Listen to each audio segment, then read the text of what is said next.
At 67 years old, after 4 decades working as a seamstress out of my house in Southside Atlanta, I never thought I'd hear my daughter-in-law Tasha celebrate my absence from my son Ethan's wedding, as if my presence were a curse she had finally dodged. That Saturday morning, I woke up before sunrise, just as I had done every day since my husband Curtis passed away 15 years ago. I carefully pressed my best navy blue dress, the one I had bought specifically for this occasion after saving up for 3 months. This was the wedding of Ethan, my only child, the boy I raised alone after Curtis died in a work accident when we were barely 35. I fixed my hair with care, put on my mother's pearl earrings, and checked the gift I had prepared for the 5th time. It was a complete set of hand-embroidered sheets that had taken me 2 months to finish, working every night after completing my daily sewing orders. The trouble started when I left my house headed for the First Metropolitan Baptist Church downtown. The main water pipe on Clover Lane had burst overnight, completely flooding the main avenue. Firefighters had blocked off 3 city blocks, forcing all traffic onto back streets I had never navigated before. My neighbor Delia yelled from her window, "Grace, you can't get out this way. It's all shut down since 5 in the morning." I had to walk 15 blocks in my high heels until I found a taxi willing to take the long route around the city periphery. By the time I arrived at First Metropolitan, the ceremony was already over. I looked for the main entrance to the reception hall, which was marked by arches, but I got confused in the parking lot and ended up walking toward the back of the venue, where there was a small garden with benches for the bridesmaids to rest between photos. That's where I heard the unmistakable voice of Tasha, my daughter-in-law, talking to her friends Kendra and Candace. Thank goodness she missed the whole ceremony. You know how she is, always with her sad stories, always talking about how hard it was raising Ethan alone, always reminding everyone she doesn't have money. It's better that she only showed up now. Kendra laughed and added, "Oh, mothers-in-law are like that, always playing the victim. My mom says it's typical of those older ladies who have nothing else to do but stick their noses in their kids' lives." Candace finished the thought. Plus, can you imagine if she had shown up in that old outfit? You can tell she doesn't know how to dress for elegant occasions. It's better this way, right? No poor mother-in-law drama. The 3 of them laughed while I stood frozen behind a bougainvillea tree, feeling their words pierce my chest like a jolt of cold electricity. Old outfit. This dress had cost me the equivalent of a week's pay. Sad stories. I only told them about my life when they asked, trying to be honest about my circumstances without sounding whiny. Poor mother-in-law drama. For 2 years, I had financially helped Ethan and Tasha with the down payment for their condo, slowly giving them my savings every month until they had the $8,000 they needed. I took a deep breath, smoothed my dress, checked my makeup in my purse mirror, and walked into the ballroom through the main door with a calm smile. "Grace, thank heavens you made it!" Ethan shouted when he saw me, running to hug me. "Mom, I thought something terrible had happened to you." I hugged him tight, inhaling the scent of his new cologne, feeling the expensive fabric of his suit against my cheek. "A pipe burst on my street, son, but I wasn't going to miss your wedding for anything in the world." Tasha approached with a smile that didn't reach her eyes. "Mother Pearsall, what a shame you missed the ceremony. It was so beautiful." I kissed her on the cheek and said, "The important thing is that you're married now. God bless you both." Throughout the entire reception, I began to notice familiar behaviors that I had previously ignored or rationalized.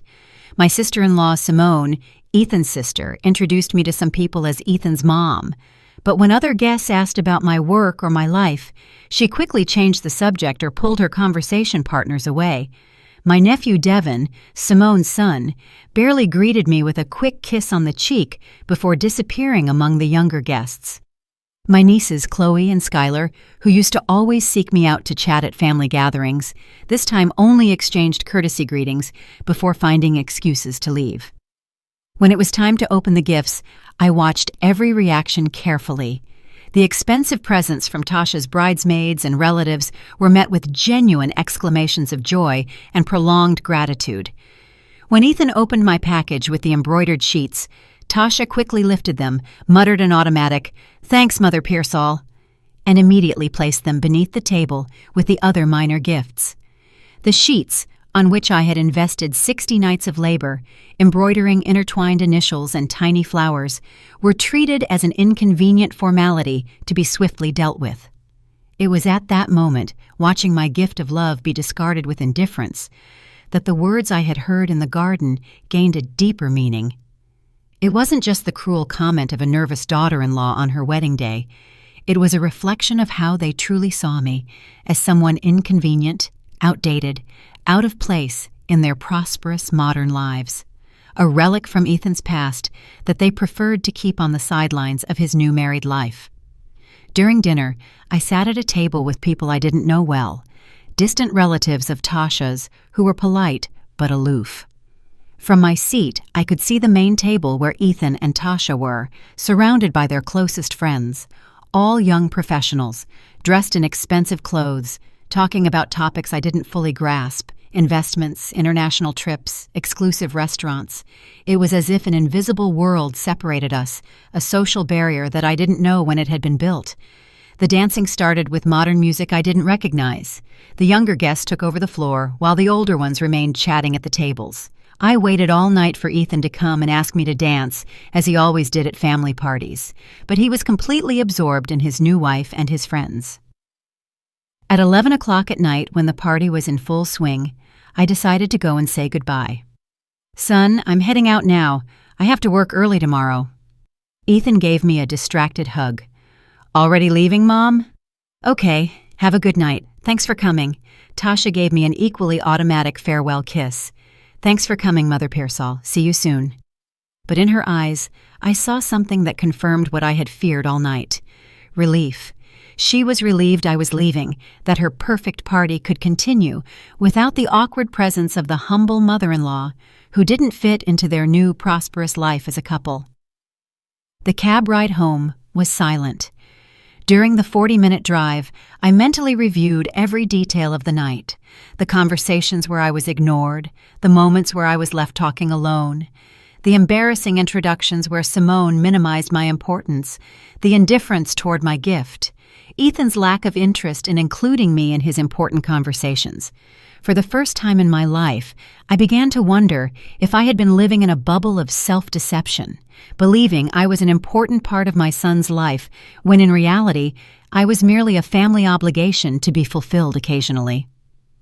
That night, in my small South Side apartment, I sat in the rocking chair where I used to embroider and began to remember all the sacrifices I had made so Ethan could get to where he was. The years of working double shifts to pay for his private school when the local public schools weren't good. The times I sold my own things to buy him new clothes when he started dating Tasha, who came from an upper-middle-class family. The Sundays I spent cooking for them when they were dating, preparing elaborate dishes that Tasha photographed for her social media but never learned to cook herself. I also recalled the times Tasha had made seemingly innocent comments that now took on a different meaning. "Mother Pearsall, why don't you buy more modern clothes? Ethan has the money to help you." Or, "Doesn't it bother you that people know you're still working at your age? Ethan's a professional now." Or the time she suggested I cut my hair shorter because a woman my age looks better with short hair and less fuss. Comments I had interpreted as well-intentioned advice but now understood as attempts to control my appearance so I wouldn't socially embarrass them. That morning, as I took off the navy blue dress I had chosen with such care, I saw myself in the closet mirror, and for the first time in years, I truly saw myself as others saw me. A 67-year-old woman with gray hair, deep wrinkles on her face, rough hands from so much sewing, clothes that, though clean and well-kept, couldn't compete with the elegant standards of the social circle Ethan now belonged to. A woman who represented the humble past he preferred to keep discreet in his new prosperous married life. It was there, standing in front of that mirror at 3 a.m, when something fundamental broke inside my heart, not in a dramatic or explosive way, but like a silent crack that suddenly allowed me to see the truth I had been avoiding for months. My son no longer needed me as a present and participatory mother. He needed me as a distant, manageable memory, as a family obligation to be met occasionally, but one that didn't interfere with his real life. The next day, Sunday morning, while having coffee in my small kitchen, I began to recall all the signs I had ignored over the last year.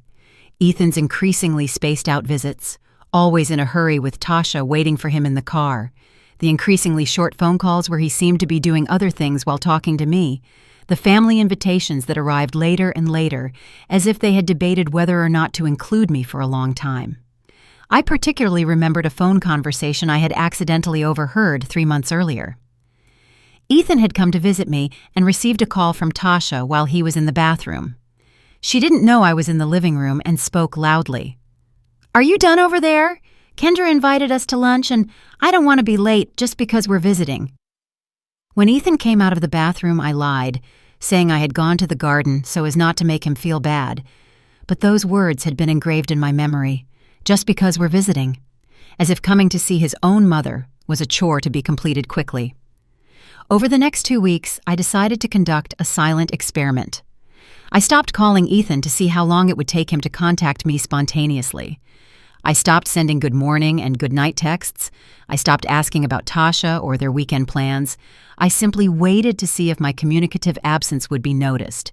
The results were revealing and painful. Ethan took 8 days to call me, and when he did, it was to ask for a favor. He wanted me to embroider the initials on some new shirts he had bought for work.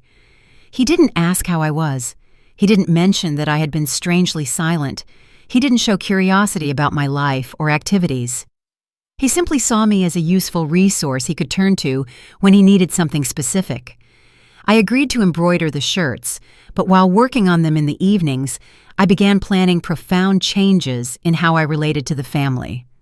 Not dramatic changes or elaborate revenge, but silent adjustments in my expectations and in the emotional energy I invested in relationships that clearly weren't reciprocated with the same level of affection and respect. It was then that I started noticing other details I had previously overlooked. During these years of widowhood, I had kept my house immaculate and my table always set for family visits that rarely came.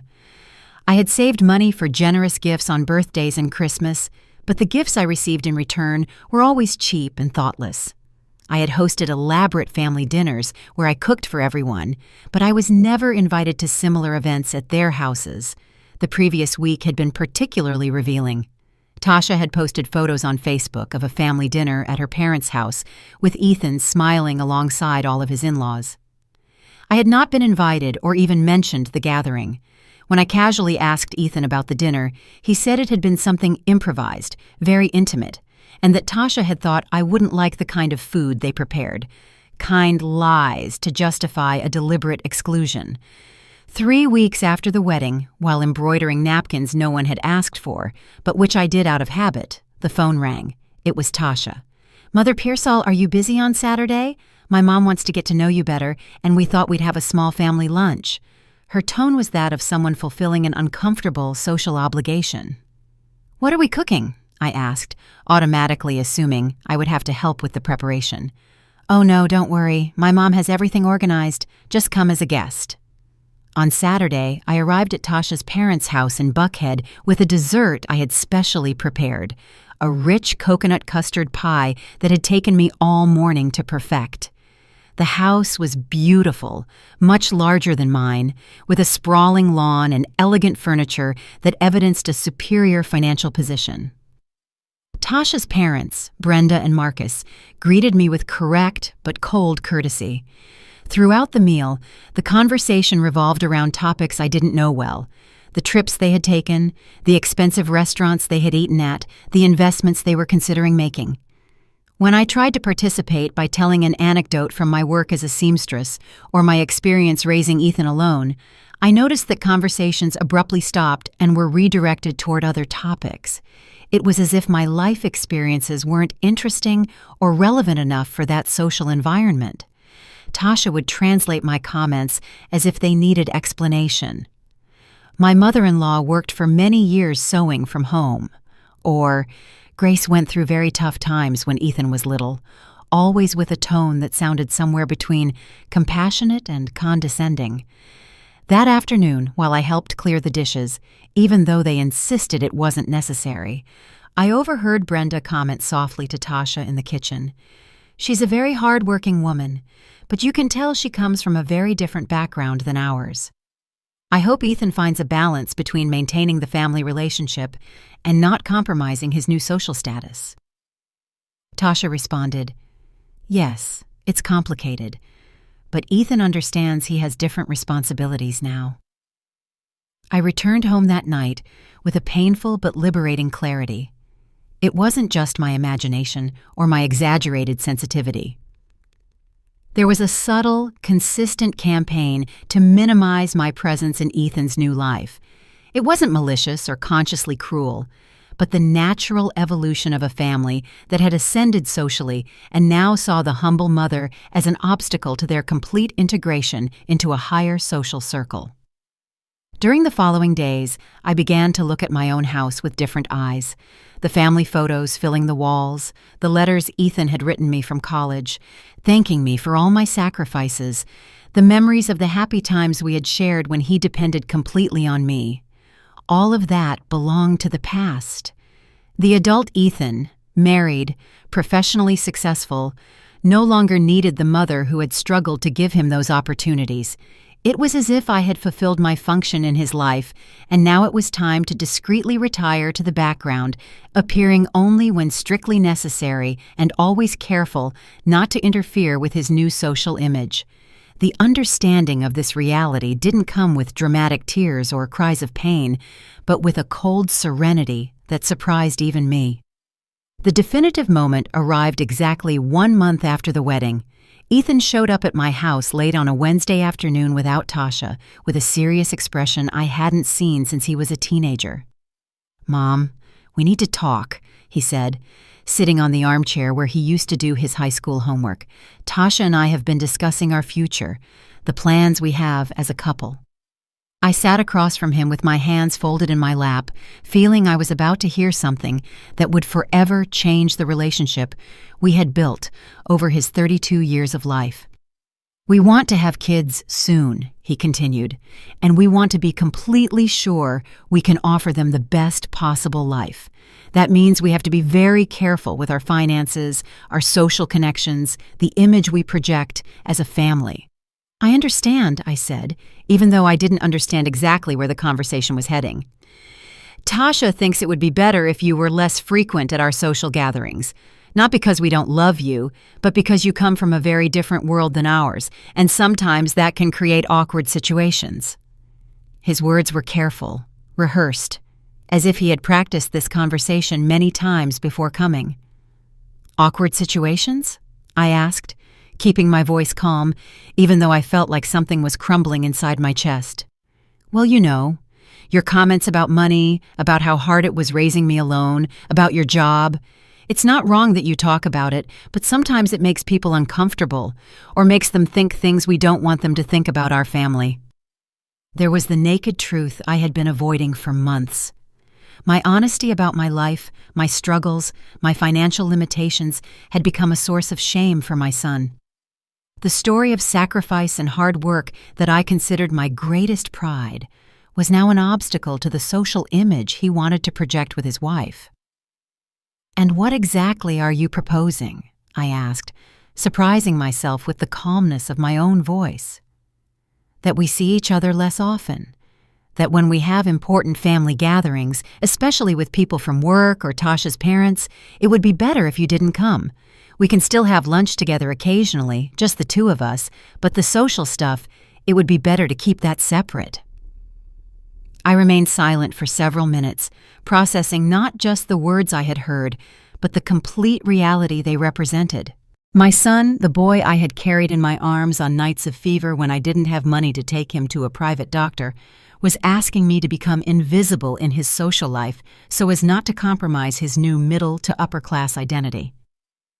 "That's fine," I finally said, and I saw the instant relief on his face. "I understand perfectly what you're telling me." He got up to hug me, likely expecting this to be the end of a difficult but necessary conversation. But as I felt his arms around me, something deeper than sadness was settling in my heart. It was a cold clarity, a silent determination that he couldn't perceive. That night, after Ethan left with the clear conscience of having resolved the problem of his problematic mother, I sat down at my sewing table and began making plans. Not plans for revenge or family drama, but plans to completely reorganize my priorities and my emotional life. For 32 years, I had lived primarily to be Ethan's mother. It was time to discover who Grace was when she wasn't defined solely by her maternal function. The 7 days that followed that conversation with Ethan were the most silent I had lived in my Southside house since I became a widow. For the first time in decades, I wasn't waiting for phone calls. I wasn't preparing extra food in case of visitors. I wasn't keeping the house immaculate for family visits. It was as if I had entered a parallel dimension where I could finally hear my own thoughts without the constant worry about the needs of others. During those days, I began to systematically review every corner of my house, not to clean, but to remember. Every object had a story. Every photograph held a moment I now saw with completely different eyes. In the living room cabinet, I found the letters Ethan wrote me from college, full of thanks and promises. "Mom, when I graduate, I'm going to buy you a bigger house. Thank you for all the sacrifices you've made for me. I'll never forget how hard you worked to pay for my degree." Every letter was a promise of a future where my effort would be recognized and rewarded. Now, reading them again, I realized that Ethan had technically kept his promises. He had offered me occasional financial help. He had verbally thanked me for my sacrifices. He had never publicly denied what I had done for him. But something more subtle had been lost along the way: genuine respect, natural inclusion, love that needs no explanation or justification. I had been gradually replaced by a more convenient version of myself, a mother who existed only when necessary and disappeared when she might be problematic. The Wednesday of that week, while organizing the bills from the last few months, I found the receipts for all the extra expenses I had incurred during Ethan's courtship and engagement. Small amounts that individually didn't seem significant, but when added up, represented almost 6 months of my full pension. The $50 I lent them when Tasha wanted to upgrade the refrigerator before they got married. The $100 I spent on special ingredients to make the test cake they wanted for the wedding. The $30 for the engagement gift Tasha had specifically chosen. The $20 worth of gas I spent going to try on dresses with her because she needed an older woman's opinion. Every expense had been presented as a temporary emergency or an investment in the couple's happiness, but it had never been reimbursed or even mentioned afterward. It wasn't that I expected the money back, but it bothered me that I had been so naive not to realize I was being used as a convenient economic resource while simultaneously being excluded as an inconvenient social presence. On Thursday morning, my best friend Delia came to visit, as she had done every week for 20 years. Delia had been my confidant throughout all the difficult years of widowhood, the only person who truly knew all my sacrifices and struggles to raise Ethan. She sat in the kitchen while I made coffee and immediately noticed my different mood. "What's wrong, Grace? You seem very quiet." I told her everything: the wedding, Tasha's comments, the conversation with Ethan, the request to be less socially visible. Delia listened without interrupting, but I saw a sadness in her eyes that confirmed what was happening to me was not just my exaggerated imagination. "Look, honey," she said when I finished talking, "I've seen this happen in a lot of families in the neighborhood. The kids get educated, get good jobs, marry girls from a better background, and little by little they leave behind everything that reminds them where they came from. It's not that they're bad. They're just ashamed of their humble past." Her words hurt because they confirmed what I had been afraid to recognize. "But Ethan's not like that," I protested weakly. "He's never denied that we come from a working-class family." Delia took my hand across the table. "No, honey, he doesn't deny it when he's alone with you.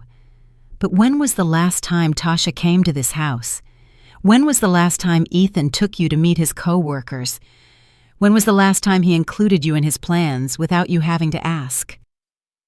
Delia's questions forced me to face a reality I had been avoiding. Tasha had come to my house exactly 3 times in 2 years of dating, always for very short periods, and always with excuses to leave quickly. Ethan had never invited me to any of his work events, not even the holiday parties where families were included. When I suggested family plans, there were always reasons why it was better to wait for a more convenient time. "What would you do if you were me?" I asked Delia, feeling for the first time that I truly needed someone else's advice. "I think you have to decide what you want for the rest of your life," she replied. "Do you want to continue being the mother who is always available when they need her, but becomes invisible when it's convenient? Or do you want to live for yourself for the first time in 30 years? That afternoon, after Delia left, I sat in my favorite rocking chair and began a mental exercise I had never done before, imagining what my life would be like if I wasn't constantly worried about Ethan and Tasha. What would I do with my free evenings if I wasn't embroidering gifts that no one truly appreciated? How would I spend my money if I wasn't setting aside amounts for family emergencies that always seemed to pop up? What plans would I make if I didn't have to keep my schedule flexible in case they needed me? For the first time in years, I allowed myself to dream of personal projects. I had always wanted to learn to use a computer so I could communicate with old coworkers who had moved to other cities. I had wanted to take more advanced embroidery classes to perfect techniques I only knew by sight.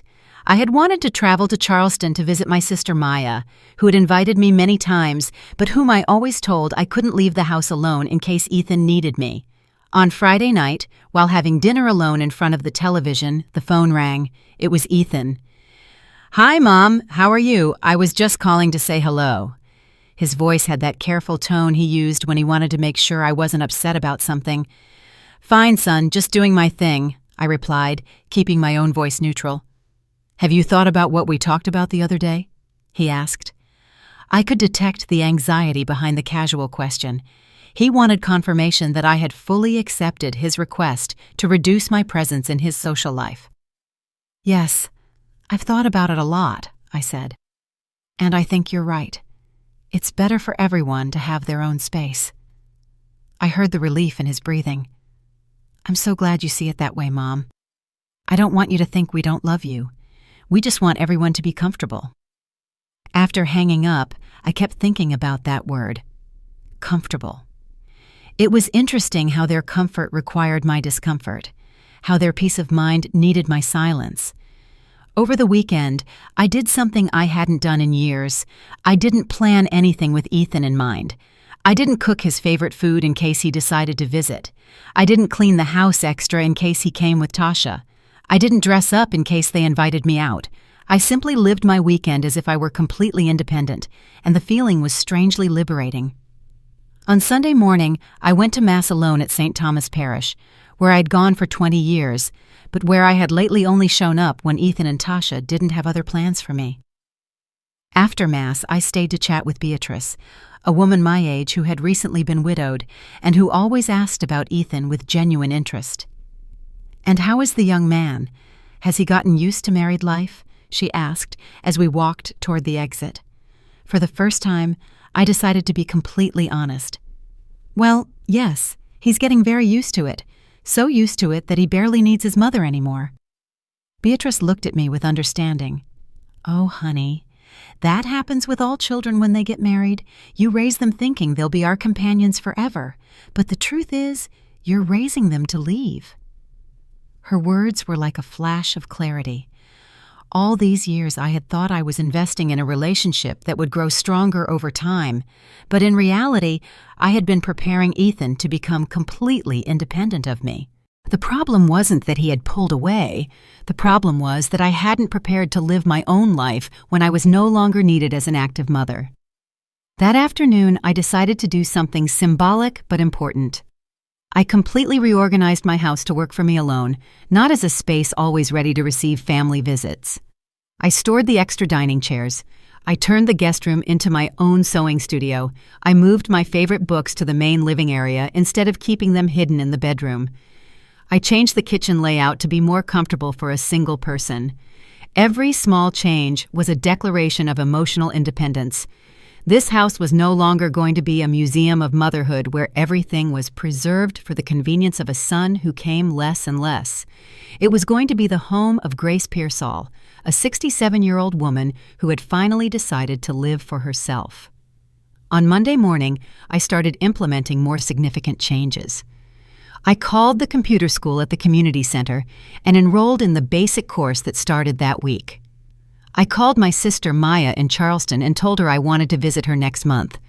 I went to the bank and opened a separate savings account where I deposited half of my pension, money that would no longer be available for Ethan and Tasha's family emergencies. Every action was small individually, but together they represented a silent revolution in how I lived. For 30 years, I had been Ethan's mother. Now it was time to discover who Grace was when she wasn't defined solely by her maternal function. On Tuesday afternoon, while practicing on my new computer, which I had bought that very morning with money from my personal savings, I received a call from Tasha. "Mother Pearsall, how are you? I'm calling because my mom wants to invite you to lunch on Saturday. Nothing formal, just a ladies' lunch." It was the first time Tasha had called me directly in weeks, and I could detect something artificial in her overly friendly tone. "Will Ethan be there?" I asked. "No, it's just a ladies' lunch. My mom, my Aunt Rose, you, and me." I thought for a moment.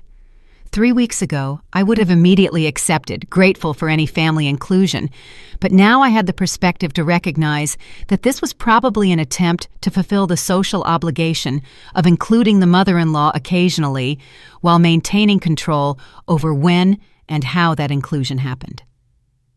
"Tasha, thank you very much for the invitation, but I already have plans for Saturday," I said, surprising myself with the ease of my refusal. "Oh, well, don't worry. We'll do it another time," she replied, and I could hear the surprise in her voice. She had clearly expected me to automatically accept any crumb of family attention offered. After hanging up, I realized I really did have plans for Saturday, my first advanced computer class, and a visit to the San Juan market to buy materials for my personal embroidery projects, plans I had made thinking only of my own enjoyment, without considering whether they interfered with Ethan and Tasha's needs or wishes. On Wednesday, I received an unexpected call from my sister-in-law Simone, the one who had been especially cold to me at the wedding. "Grace, how are you? I'm calling because my son Devin is having his first communion next month, and we wanted to invite you." Another invitation that arrived weeks in advance, probably after much family debate about whether or not to include me. "Simone, thank you very much for thinking of me," I replied. "Can I confirm next week? I'm organizing my calendar and want to be sure I can attend properly." It was a diplomatic answer that gave me time to decide if I truly wanted to participate in family events where my presence was merely tolerated rather than desired. On Thursday night, while having a quiet dinner in my reorganized kitchen, I realized something fundamental. For the first time in decades, I didn't feel anxious waiting for phone calls. I wasn't watching the phone, hoping Ethan would need me for something. I wasn't mentally preparing excuses in case I had to cancel my own plans to attend to a family emergency. This new emotional independence hadn't arrived with dramatic pain, but with a gradual serenity that surprised me. It was as if I had been carrying an invisible weight for years and had finally given myself permission to put it down. The love for Ethan remained intact, but it was no longer mixed with the constant anxiety of proving I deserved his attention and respect. On Friday morning, while having breakfast and reading a book I had bought simply because I liked the cover, another luxury I hadn't allowed myself in years, the phone rang. It was Ethan, but this time his voice held a note of confusion. "Mom, Tasha told me you can't go to lunch on Saturday. Is everything okay? Are you feeling sick?" "No, son, I'm perfectly fine," I replied. "I just have other commitments." "What commitments?" he asked, and I could detect the genuine surprise in his voice. Evidently, it hadn't occurred to him that I could have a social life independent of my availability for family events. "I'm taking computer classes and I have things to do for the house," I explained, keeping my tone casual. "Oh," was all he replied, as if he were processing the information that his mother had priorities that didn't revolve around him. After hanging up, I kept thinking about that conversation. For years, any family invitation had automatically been my highest priority, regardless of what other plans I might have. Ethan had grown up expecting that unconditional availability as something natural. Now, encountering boundaries for the first time, he didn't know how to interpret the situation. That afternoon, while organizing my new embroidery materials in my personal studio, I received a text message from Tasha. "Mother Pearsall, I hope you're not upset about something. If there's a problem, we can talk." It was interesting how my simple refusal to be immediately available had been interpreted as a sign of conflict. For years, my compliance had been so predictable that any different behavior was seen as problematic. I replied with a calm message. "I'm not upset, Tasha. I'm just organizing my time differently. Thank you very much for the invitation." It was a response that made it clear there was no drama, but also offered no extensive explanations or apologies for having my own priorities. Saturday was the first day in years that I dedicated completely to my own interests.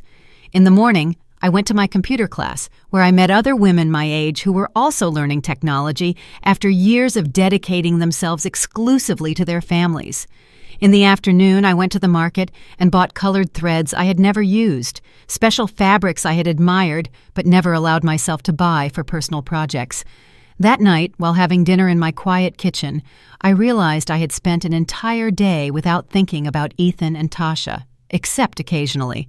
It was the first time in decades that my mind was occupied with my own projects, my own learning, my own satisfactions. The feeling was strange, but deeply reassuring. On Sunday morning, while watering the plants in my small garden, my neighbor Delia approached the fence separating our houses. "Say, honey, doesn't Ethan come on Sundays anymore? I haven't seen him around here for weeks." It was an innocent question, but one that made me reflect on how my internal changes were starting to become visible externally. "Well, he's married now, right? Everyone has their own life," I replied, surprised by the naturalness of my answer. 3 months ago, I would have explained in detail the reasons why Ethan was coming less, probably justifying his absence and minimizing any impression that there were family problems. Delia nodded with understanding. "That's life, honey. The children grow up, and you have to learn to live for yourself again. And how are you doing? How are you organizing yourself?" It was the first time someone had specifically asked about my well-being independent of my family situation. "Very well," I said, and realized it was completely true. "I'm learning new things, doing projects I had put off. I'm really enjoying having time for myself." Delia smiled. "I'm so glad to hear that. You seem very peaceful lately." That afternoon, while working on a complex embroidery piece I was doing just because I liked the design, not because it was a gift for someone, I reflected on the profound changes that had occurred within me over those 2 weeks. The initial pain of recognizing my new position in Ethan's life had transformed into something more constructive. The determination to build an identity that did not depend on my function as a mother. For the first time in 30 years, Grace Pearsall was living for Grace Pearsall, and contrary to what I had feared, the world had not collapsed. Ethan and Tasha were perfectly fine without my constant attention. The house was still functioning without being constantly ready for unexpected family visits. My life had rhythm and purpose, without being centered on the needs of others. It was as if I had been holding my breath for decades and had finally given myself permission to exhale completely. The air entering my lungs was different, cleaner, fresher, completely mine. The real transformation began exactly 3 weeks after my conversation with Ethan on a Monday morning when I decided to do something I had never done in my 67 years of life: write a list of everything I wanted to achieve, thinking only of my own happiness, without considering how it would affect Ethan, Tasha, or anyone else in my family. I sat at my sewing table, now converted into a personal desk, with a new notebook I had bought specifically for this purpose, and began to write without censoring myself. I want to learn to use the computer well to communicate with people my age who have similar interests. I want to travel to Charleston to see Maya and stay as long as I want without asking if anyone needs me at home. I want to take advanced embroidery classes at the Community Arts Center. I want to buy new clothes that I like, not what is appropriate for a woman my age. I want to go to the movies alone without feeling I have to justify why I'm not accompanied. Every line I wrote was a small declaration of independence. For the first time in decades, I was formulating desires that had nothing to do with being useful to others, but with discovering who I was when I wasn't defined by my family roles. That same afternoon, I began implementing my list systematically and silently. I called the Buckhead Arts Center and enrolled in the artistic embroidery workshop that started on Thursday. I didn't mention this decision to anyone. I simply made it as any other independent adult would make a personal decision. I went to the mall and bought 3 bright-colored blouses that I liked the moment I saw them, without wondering if they were too youthful or if Ethan would approve of my choices. On Tuesday, I booked my bus ticket to Charleston for the following week, buying an open return ticket. When Maya asked me over the phone how long I planned to stay, I said something that surprised myself. I don't know exactly. It depends on how good I feel there. It was the first time in years that I had made plans without a predetermined deadline based on Ethan's potential needs. On Wednesday, I did something even more radical. I went to the bank and completely modified the distribution of my pension. Instead of keeping all the money available in my checking account for family emergencies, I divided my income into 4 categories: basic household expenses, personal savings, a real emergency fund, and a monthly budget for personal activities and pleasures. For the first time in my adult life, a significant portion of my money was destined exclusively for my personal enjoyment. These seemingly small changes represented a silent revolution in how I lived. For 30 years, I had operated as if my life were a shared resource, where my decisions, my time, and my money were always subject to Ethan's needs. Now, I was reclaiming my complete autonomy, not aggressively or dramatically, but with the quiet determination of someone who had finally understood her own worth. On Thursday, in my first embroidery class, I met a group of women who would change my perspective on what it meant to be an independent, older woman. There was Ophelia, 72 years old, who had started painting professionally after being widowed at 65. Gloria, 69, who had learned to drive and now traveled alone all over the country. Alicia, 71, who had gone back to school and had just finished her GED. All of them had lived decades completely dedicated to their families and were now discovering talents and passions they had never had time to explore. The secret, Ophelia told me while we practiced a new shading technique, is to stop asking for permission to live your own life. Our kids aren't children who need us to survive anymore, but we're still alive and we have the right to do things that make us happy. Her words resonated within me because they expressed exactly what I had been feeling, but hadn't known how to articulate so clearly. Gloria added, I spent 40 years waiting for my kids to invite me to their plans, for my husband to include me in his decisions, for my family to give me a place in their lives, until one day I realized I also have the right to make my own plans and invite whomever I want. Alicia completed the thought. The problem is that we teach our children that mom is always going to be available, always going to say yes, always going to put their needs before her own, and then we're surprised when they treat us exactly the way we taught them. That conversation was like hearing my own thoughts expressed by wiser, more experienced voices. I wasn't the only woman of my generation who had confused maternal love with complete self-negation. I wasn't the only one who had raised successful children at the cost of completely forgetting who she was herself. And more importantly, it wasn't too late to change this dynamic. On Friday, armed with this new perspective, I made a decision that would have been unthinkable 3 weeks ago. Ethan called me to ask if I could watch Simone's kids on Saturday because she and her husband wanted to go out and had no one to leave them with.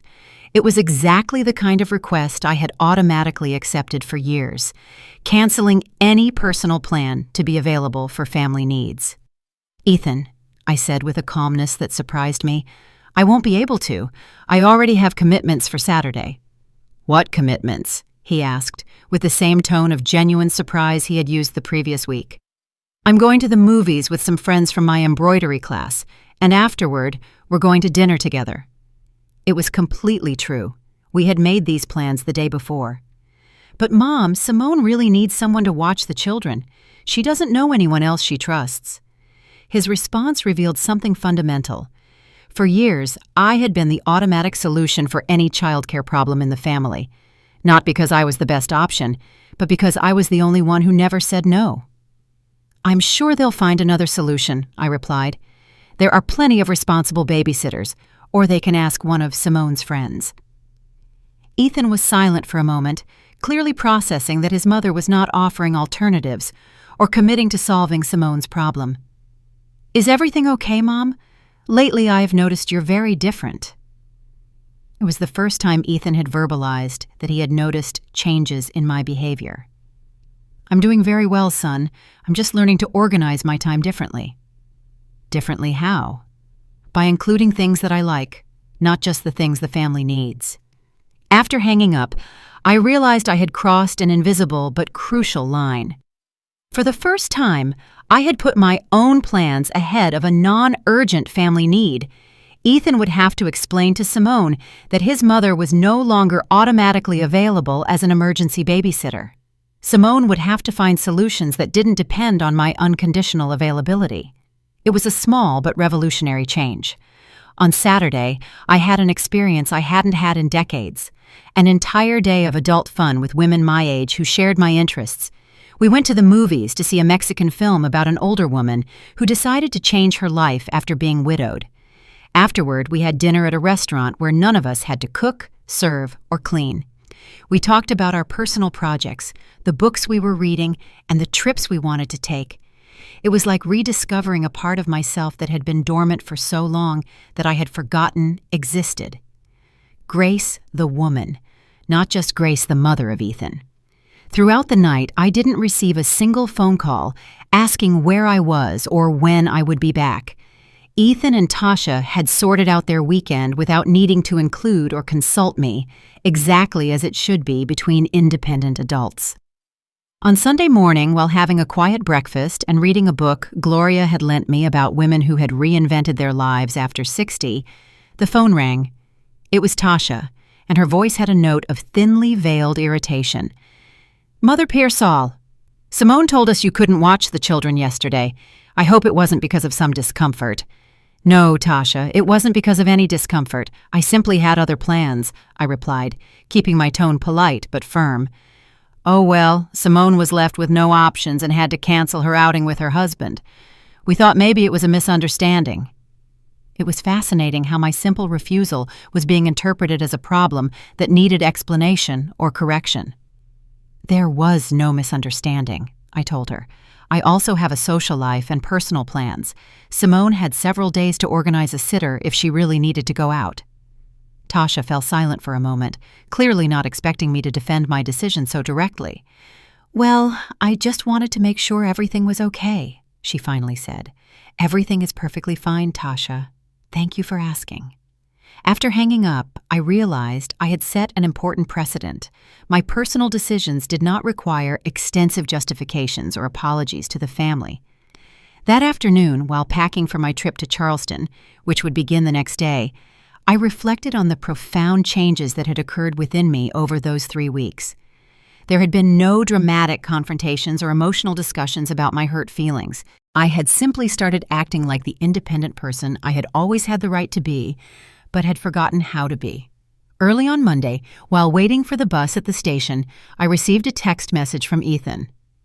"Mom, Tasha told me you're going on a trip. Why didn't you let us know sooner? When are you coming back?"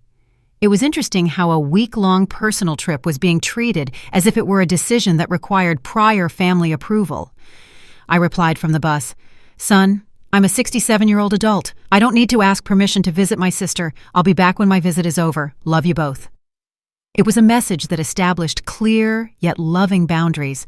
I could love my family without being obligated to report every movement of my personal life. During the 4-hour trip to Charleston, I dedicated myself to watching the scenery and reflecting on the woman I had been 3 weeks ago versus the woman I was now. The main difference wasn't that I had stopped loving Ethan, but that I had stopped using his approval as the sole measure of my self-worth. His happiness was still important to me, but it was no longer more important than my own happiness. Maya greeted me at her Charleston home with a genuine joy I hadn't experienced in years. "Sister, I'm so glad you finally decided to come. You look different, more relaxed or something." Her observation confirmed that the internal changes were being reflected externally in ways I hadn't fully noticed myself.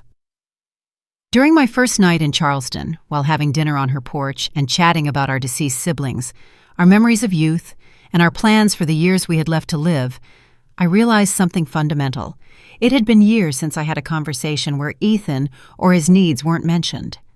For the first time in decades, I was simply Grace, talking with her sister about topics that interested both of us as independent adult women. "You know what?" Maya said after I told her about my embroidery classes and new friends. "I always thought you were too dedicated to Ethan. It's not wrong to be a good mother, but you completely forgot to be Grace." Her words were direct, but spoken with kindness, as only a sister can speak uncomfortable truths.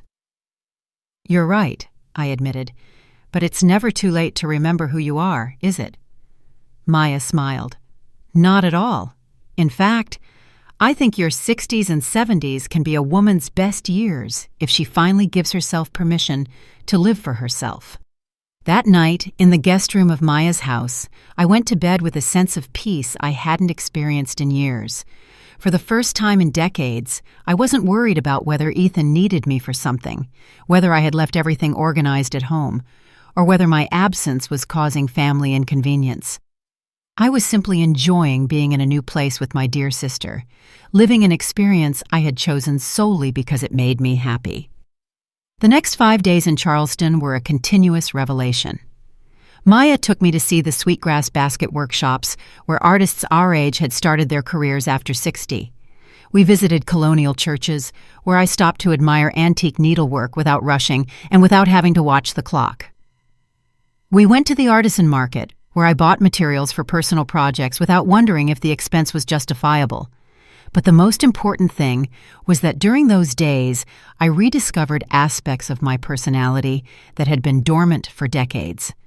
It turned out I had very defined opinions about art, that I liked to debate American history, that I thoroughly enjoyed walking down unfamiliar streets without a specific destination. It was like reconnecting with a version of myself that had existed before my entire identity was defined in terms of my maternal role. On Wednesday of my stay in Charleston, I received a call from Ethan that revealed the extent to which my changes were affecting the established family dynamic. "Mom, when exactly are you coming back? Tasha wants to organize a family dinner for the weekend, and we need to know if you'll be available." "Ethan," I said, while admiring the harbor from Maya's porch, "I don't know exactly when I'll be back. I'm very comfortable here with my sister." "What do you mean you don't know? Didn't you buy a return ticket?" "I bought an open ticket so I could come back whenever I feel like it." The silence on the other end of the line indicated that Ethan was processing something completely new. A mother who didn't have fixed plans based on family needs, but was living spontaneously according to her own desires. "But Mom, Tasha already started planning the dinner. She's inviting her parents, and she wanted you to be there." It was fascinating how the dinner was being presented as a favor they were doing for me, when in reality, they needed my presence to complete their image of a harmonious family. "Tell Tasha to organize her dinner without counting on me," I replied, with a calmness that surprised me. "If I'm back by that day and don't have other plans, I'll gladly join you, but she shouldn't base her plans on my availability because I don't have a fixed return date." After hanging up, Maya looked at me with a proud smile. "That's my sister. It was about time you taught them that you have a life of your own, too." Her words confirmed that I was on the right path toward healthy emotional independence. On Friday, I decided to extend my visit by 1 more week. Not because I had specific plans, but because I simply didn't feel like going back yet. I called Ethan to inform him of my decision. "Son, I'm going to stay in Charleston for another week. Maya's going to take me to see Savannah and some towns in the region." "Another week, Mom? You've already been there almost a week." His tone revealed a mix of surprise and something that sounded like impatience. "Yes, and I'm going to stay another week because I'm really enjoying this experience. My house will still be there when I get back, Ethan, and so will my things." It was the first time in my adult life that I was making decisions based solely on what I felt like doing, without considering how it would affect others or if it was what was expected of me. The feeling was terrifying and liberating at the same time, like learning to walk again after years of using emotional crutches. That night, while Maya and I planned our excursion to Savannah, I received a message from Tasha that revealed the true level of my transformation. "Mother Pearsall, we understand you want to enjoy your trip, but Ethan is worried because you've never been away from home for so long. We just want to make sure you're okay." I replied, "Tasha, I'm perfectly fine.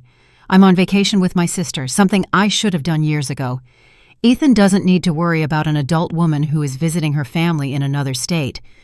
It was a message that clearly established that my well-being did not require constant family supervision. At the end of my second week in Charleston, as I packed to return home because I had decided it was time to go back, not because anyone had asked me to, I reflected on the profound transformation that had occurred during this time. It hadn't been a dramatic revolution with emotional confrontations, but a silent evolution toward complete emotional independence. During the trip back to Atlanta, I observed my reflection in the bus window and saw a different woman from the one who had left 2 weeks earlier. She was the same Grace physically, but there was something in her eyes that was new, a serenity that came from having rediscovered her own worth independent of her function as a mother. When I arrived at my Southside house that afternoon, I found several messages on my answering machine from Ethan, asking what time I would arrive, if I needed to be picked up at the station, and if everything was okay. But for the first time, I didn't feel the urgency to call immediately to reassure everyone about my well-being. First, I took a relaxing bath, unpacked calmly, and prepared a light dinner for myself. Only then, when I was ready and comfortable, did I call Ethan. "Son, I'm home. Everything went great. I'll tell you about the trip tomorrow." "Mom, we were worried. Why didn't you call as soon as you arrived?" "Ethan, I'm a responsible adult. I don't need to report every movement of my life. See you soon." That night, in my house reorganized for my personal comfort, I went to bed with the deep satisfaction of someone who had achieved something very difficult, transforming a toxic family dynamic without the need for dramatic confrontations or explosive breakups. I had reclaimed my emotional autonomy simply by exercising it day by day, decision by decision. The most significant change wasn't in how Ethan and Tasha treated me, though that had also improved substantially. The most important change was in how I saw myself. I no longer needed their approval to validate my existence. I no longer measured my worth by my utility to them. I no longer lived waiting for them to include me in their lives. Now, I had my own rich and satisfying life, in which they could participate if they wanted and if they respected me appropriately. 2 months after that transformative conversation, while working on a complex embroidery piece in my personal studio, the phone rang. It was Ethan. "Mom, do you have plans for Sunday? Tasha and I want to do something special with you." "What kind of something special?" I asked, genuinely curious. "We want to take you to visit an artist's studio that was recommended to us. We thought you'd like to see how he works, because he specializes in traditional African American textile work." It was an invitation based on my personal interests, not their family needs. "I love the idea," I said. "What time will you pick me up?" "Does 10 in the morning sound good?" "Perfect. I'll be waiting for you there." It was a simple but revolutionary conversation, an invitation that included me because they specifically wanted my company, not because they needed something from me. That Sunday, as we walked through the textile artist's studio and I explained techniques I recognized from my years of sewing experience, I saw something in Ethan and Tasha's eyes that had been absent for years, genuine respect for my knowledge and experience. I was no longer just the mom with stories from the past. I was Grace, a woman with valuable expertise and unique perspective. The artist, A man in his 50s named Arturo asked me technical questions about traditional embroidery that I was able to answer with detail and precision. Ethan and Tasha observed me with something that looked like surprise, as if they were rediscovering aspects of my personality they had taken for granted or ignored for years. "I didn't know you knew so much about textile history," Tasha said as we drove home. "It never occurred to me to ask," Ethan added. "It's impressive how you can identify the techniques and regions of origin just by looking at the patterns." Their comments made me reflect on how much knowledge and experience I had kept silent for years, not because I didn't want to share it, but because there had never been space in our family conversations for me to be the expert, the one who had something interesting to teach. That afternoon, after they dropped me off at home, I sat in my favorite rocking chair and mentally reviewed the path I had traveled since that wedding night when I heard Tasha celebrate my absence. The woman who had been hurt by those comments no longer existed. In her place was a woman who knew her own worth, who had built a rich and independent life, and who had taught her family to respect her, not out of pity or obligation, but out of genuine recognition of who she was as a person. The phone rang, interrupting my reflections. It was my friend Gloria from the embroidery workshop. "Grace, what are your plans for tomorrow? Ophelia wants us to go with her to see an exhibition of folk art at the Fulton County Arts Center." "I love the idea," I replied immediately. "What time should we meet?" As I talked with Gloria about our plans, I realized something that filled me with deep satisfaction. I had an active social life that didn't depend on Ethan and Tasha. I had personal projects that excited me. I had friends who valued my company regardless of what I could do for them.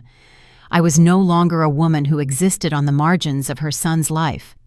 I was a woman with a life of her own who generously included her family when the respect was mutual. The final lesson wasn't that I had stopped loving Ethan or cut my family ties. The lesson was that I had learned to love myself with the same intensity with which I had loved others for decades. And that self-love had transformed all my relationships, not just the family one, making them more authentic, more balanced, and paradoxically, more loving. That night, as I prepared my clothes for the next day, which included a cultural outing with my friends and a dinner Ethan and Tasha had invited me to a week in advance, I smiled, thinking about the woman I had been and the woman I was now. Both had loved deeply, but only one had learned that true love begins with oneself and extends toward others from a place of fullness, not from an emptiness that needs to be filled by external approval.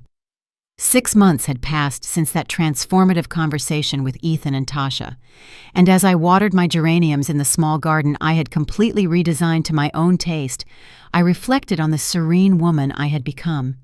It was a perfect October morning in Southside Atlanta with that golden light that makes everything seem possible, and for the first time in decades, I felt completely at peace with the direction my life had taken.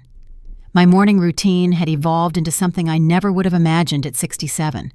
I got up at 6:30, not because I had to make breakfast for someone else or be ready in case they needed me early, but because I had discovered that the first hours of the day were my most creative and peaceful time. I made coffee in my new coffee maker, another personal whim I had indulged in, sat on the porch I had decorated with plants and a comfortable rocker, and spent a full hour simply existing without a specific agenda. During those silent moments, I watched how the light changed on the leaves of my plants. I listened to the sounds of the neighborhood gradually waking up and allowed my thoughts to flow without a particular direction. It was a luxury I hadn't given myself in 30 years, the luxury of not mentally organizing the day's tasks based on the needs of others, but simply breathing and being present in my own life. After coffee, I went to my sewing studio, which I had converted into a truly personal space. The walls were decorated with my favorite embroidery pieces, not because they were gifts for someone, but because I liked seeing my work well displayed. The large table I had bought allowed me to spread out complex projects without having to constantly put everything away to make space for other family activities. It was my space, organized according to my comfort and my creative needs. That morning, I was working on a large format tapestry that I had designed myself, inspired by traditional African motifs, but with my personal interpretation of the colors and shapes.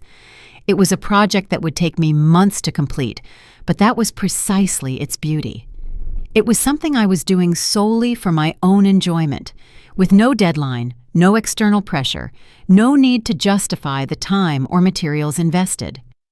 As I embroidered, my mind frequently returned to the transformation I had undergone, not just in my relationship with Ethan and Tasha, but in my relationship with myself. The woman who had heard those cruel comments at the wedding no longer existed. In her place was a woman who knew her intrinsic worth, who had learned to set boundaries without guilt, and who had discovered talents and passions that had been dormant for decades. The deepest change wasn't visible from the outside, but lay in the internal silence I had managed to cultivate. For years my mind had been a constant murmur of worries about Ethan. Had he eaten well? Would he need something? Was he upset with me about something? What could I do to make sure he kept needing me? Now that murmur had been replaced by a deep serenity that allowed me to think of him with love, but without anxiety, to care about his well-being without feeling I had to solve all his problems. At 10 in the morning, as I had done for the last 3 months, I prepared for my daily walk through the trails of the Southside Greenway Park. It was an activity I had started on a doctor's recommendation to maintain my physical health, but which had become one of my favorite times of the day. During those 40 minutes of walking, I contemplated nature, greeted other neighbors who were also exercising, and simply enjoyed the movement of my body in the space.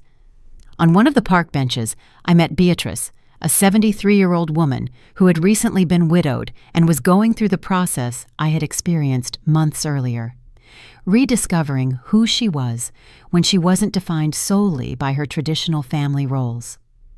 "Good morning, Grace," she greeted me with a smile that didn't quite reach her eyes. "How are you?" "Very well, Beatrice. And how are things going at your house?" I knew her children had been pressuring her to move to a smaller apartment and sell the house where she had lived for 40 years. "Well, we're managing," she sighed. "My children insist that the house is too big for me alone, that it's too much work to maintain. But that house holds all my history, you know? I don't know if I'm ready to leave it." Her words vividly reminded me of my own internal struggles when I was learning to differentiate between what I really wanted and what others thought I should want. "Beatrice," I said, sitting beside her on the bench, "what do you want to do? Not what your children think is best, not what is most practical according to others, but what you truly desire in your heart." She looked at me with surprise, as if it were the first time someone had specifically asked about her own desires. "Well, I'd like to stay in my house," she admitted timidly. "I like my garden. I know all my neighbors. I have my routine set up, but my children say I'm stubborn, that I won't accept that things have to change." It was the same dynamic I had experienced. Adult children who confused genuine care with control over their mother's decisions. "And can you maintain the house financially? Do you feel safe living alone?" I asked her, addressing the real practical questions instead of the emotional ones. "Yes, to both things," she replied immediately. "I have my pension, the house is paid off, and I feel perfectly safe. It's just that my children think a woman my age shouldn't live alone in a big house." I smiled at her with understanding. "Beatrice, you are a competent adult who has the right to make your own decisions as long as you are able to do so. If you want to stay in your house and can do so, that is your decision, not your children's." She saw something in my eyes that reassured her. "Do you really think it's okay for me to tell my children no when they insist I move?" "I think it's okay for you to live your life according to your own wishes and needs," I replied. "Children sometimes forget that their mothers are still independent people with the right to make decisions, even when those decisions aren't the ones they would make." We talked for 20 more minutes, and when we said goodbye, Beatrice had a more determined expression, as if she had recalled something important about her own worth and autonomy.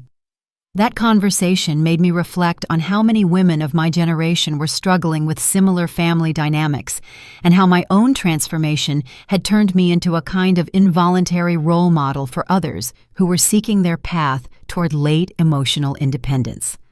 Upon returning home, I found a message on my answering machine from my sister Maya in Charleston. "Grace, just calling to say hello and tell you that my neighbor Rosario is going through something very similar to what you experienced with Ethan. I told her your story, and she wants to know if she can call you to talk. She said she needs to hear from someone who managed to change that dynamic without losing the family." It was interesting how my personal experience had become a source of inspiration for other women in similar situations. Over the last few months, I had received several calls from Maya's friends, acquaintances from my embroidery class, and even neighbors who had heard about my transformation and wanted advice on how to set healthy boundaries with adult children. I called Maya back immediately. "Sister, of course Rosario can call me. You know I'd be happy to help other women who are going through this."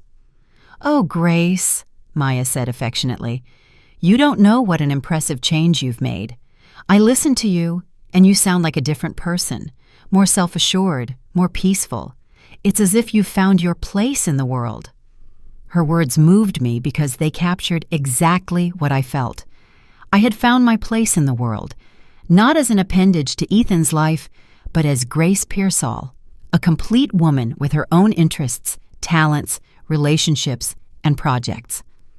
That afternoon, I had my weekly advanced embroidery class at the Art Center, where I had progressed so much that the teacher, Carmen, curiously the same name as my daughter-in-law but a completely different personality, had asked me to help teach some basic techniques to new students. It was the first time in years that someone had seen me as an expert in something, as someone whose knowledge was valuable and worthy of being passed on. During the class, I worked with Norma, a 45-year-old woman who had started embroidering as therapy after a difficult divorce. "Grace," she said as I showed her how to make a particularly complex stitch, "you have incredible patience for teaching. You can tell you really enjoy sharing what you know."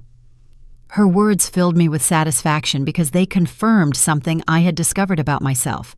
I had a natural talent for teaching and found great joy in helping others develop their skills. The teacher, Carmen, approached while I was explaining the technique. "Grace, I've been thinking about something. Would you be interested in teaching a Saturday morning workshop for ladies who want to learn traditional American folk embroidery? We have a lot of requests, but we need someone with your experience and patience." It was a proposal that deeply excited me. The possibility of turning my passion into a formal activity that benefited others and gave me a sense of professional purpose at 67. "I love the idea," I replied immediately. "When could we start?" "In 2 weeks, if that works for you. It would be a 6-session workshop, and of course, we would pay you for your time."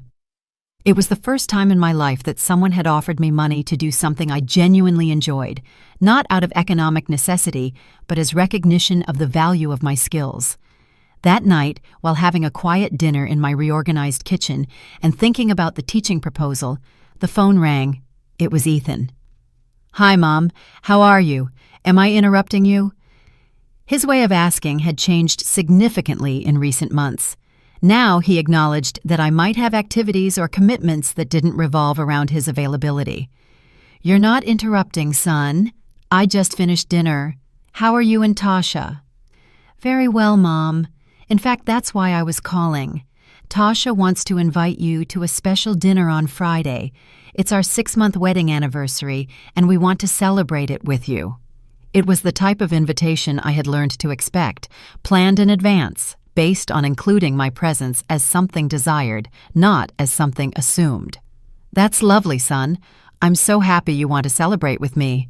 What time would it be?" "Does 7 o'clock sound good? We thought we'd go to a new restaurant you'll like. It specializes in modern Southern cuisine." The description of the restaurant showed they had considered my tastes when making the plans, not just their own. "Perfect, I'll be there," I confirmed. "Mom," Ethan added, with a note of genuine affection in his voice, "Tasha and I were talking about how proud we are to see everything you're achieving, your classes, your projects, your new friends. You look so happy lately." His words moved me because they showed a level of observation and appreciation that I hadn't experienced before. "Thank you, son. I am very happy. I've truly discovered aspects of myself that I didn't know existed." "And it shows," he said. "Tasha always comments on how interesting it is to talk with you now that we talk about your projects and not just about us." It was a perceptive observation that confirmed the dynamic of our conversations had fundamentally changed. After hanging up, I sat in my reorganized living room and allowed a deep sense of gratitude to wash over me for the journey I had traveled.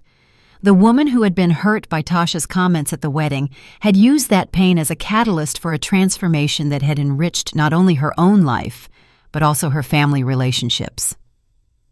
The Friday night anniversary dinner was a revelation of how much our family dynamics had changed. For the first time in years, I spent an entire evening with Ethan and Tasha where I felt seen, heard, and valued as an independent person.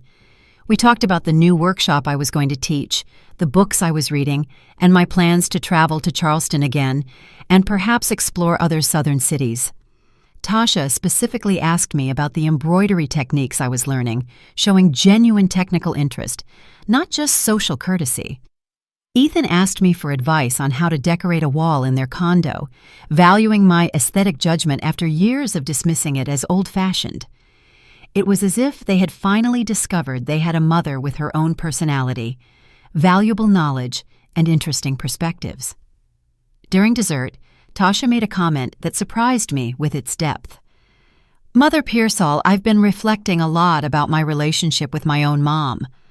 I realized I was making the same mistakes with her that we used to make with you, taking her for granted, not considering her personal interests, assuming she'll always be available for what we need." It was an observation that showed how my transformation had generated waves of awareness beyond our immediate relationship. Ethan added, "I've been thinking about that too. It's easy to see our mothers only as mothers, not as complete women with lives of their own. I think that's a mistake a lot of children make." His words indicated a level of self-awareness that filled me with hope for the future of our family relationships. At the end of the night, when Ethan walked me to my car, he did something he hadn't done in years. He asked me specifically about my emotional well-being, not just my physical health. "Mom, are you happy with the changes you've made in your life?" It was a question that showed genuine interest in my inner state, not just my functionality as an available mother. "Very happy, son," I replied with complete honesty. For the first time in many years, I feel like I'm living my own life, not just existing based on the needs of others. Ethan nodded thoughtfully. "I'm so glad to hear you say that, and I'm very ashamed that it took me so long to realize that you also deserve to have your own life." His words were like a final balm for wounds that had already healed, but that I still remembered. "Ethan," I said, taking his hand, "the important thing isn't how long it took us to learn, but that we finally did. Now we have the opportunity to build a relationship based on mutual respect and genuine love, not on dependence or guilt."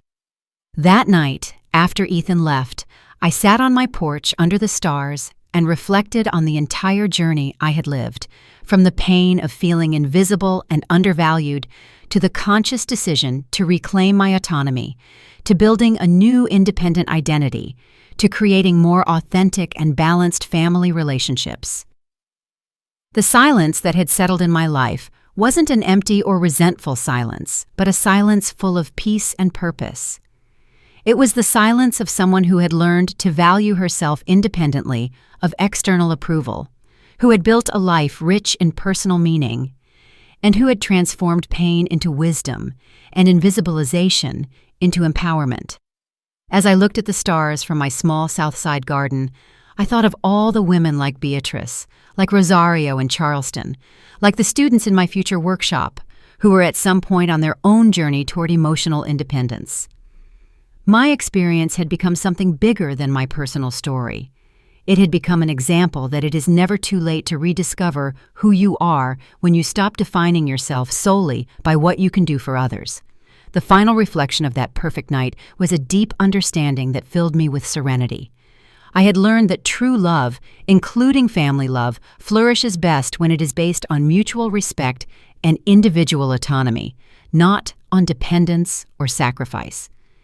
Ethan and Tasha loved me more authentically now that they respected me as an independent person.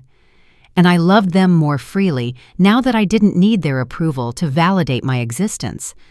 Sometimes, the greatest gift we can give to those we love is to teach them to love us as we deserve to be loved, as complete, valuable, and independent people.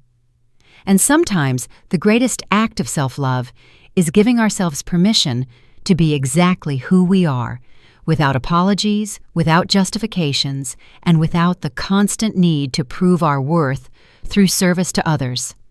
Did you like my story? And which city are you listening from? Let's meet in the comments. If you liked the story, you can support me by sending a super thanks so I can keep bringing more stories like this. Thank you so much for your sweet support. I'm looking forward to your comments on the story. On the screen, you can see 2 new life stories that I highly recommend. There's so much more on my channel. Don't forget to subscribe. See you in the next life story with love and respect.